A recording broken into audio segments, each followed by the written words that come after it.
Lorsque vous faites un transfert bancaire de 100 € à votre amie Alice domiciliée à Bruxelles, votre banque prélève 100 € sur votre compte, puis transfère cette somme vers la banque d'Alice en Belgique. La banque belge crédite finalement le compte d'Alice et le tour est joué. Mais savez-vous que votre banque a dû faire appel à la Banque de France pour réaliser le transfert? En effet, votre banque a un compte à la Banque de France, la banque des banques en France.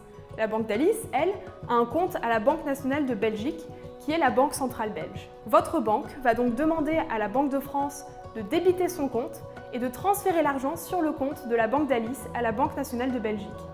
En contrepartie, la Banque de France contracte une dette vis-à-vis de la Banque nationale de Belgique. Et ce système est appelé Target 2.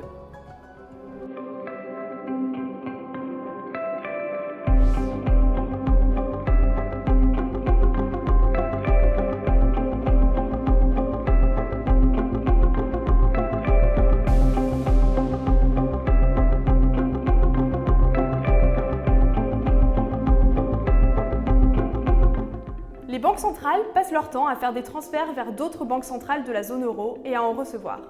En temps normal, les flux dans les deux sens s'équilibrent de sorte que les banques centrales accumulent très peu de dettes ou de créances vis-à-vis des autres banques centrales de la zone euro. C'était le cas avant 2008. Mais les crises successives de 2008 et 2012 ont bouleversé cet équilibre. Les dépôts ont fui les pays dits périphériques comme l'Italie, la Grèce et l'Espagne vers des pays dits cœurs comme l'Allemagne, les Pays-Bas et le Luxembourg.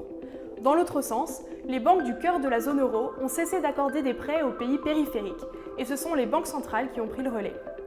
Celles du cœur ont donc accumulé des créances Target 2 sur la périphérie et ces créances ont atteint 1100 milliards d'euros en 2012 avant de se stabiliser à 600 milliards d'euros en 2014. À partir de 2015, les pays du cœur ont de nouveau accumulé des créances sur la périphérie en lien cette fois avec les injections massives de liquidités de la part des banques centrales. En effet, les achats d'actifs s'effectuent en majorité dans les grands centres financiers européens, situés en Allemagne et aux Pays-Bas par exemple. Concrètement, pour acheter des titres à des banques en Allemagne, la Banque d'Espagne transfère des liquidités en Allemagne via Target 2 et en contrepartie, elle accumule des dettes Target 2. Avec la crise de la Covid-19, ces politiques non conventionnelles ont été poursuivies et les créances Target 2 ont dépassé 1600 milliards d'euros fin 2020. Cependant, la hausse des déséquilibres Target 2 n'est pas un problème en soi, mais au contraire une solution à l'assèchement possible des marchés interbancaires en temps de crise. À terme, les seuls Target 2 ont vocation à se résorber avec la normalisation de la politique monétaire de la BCE.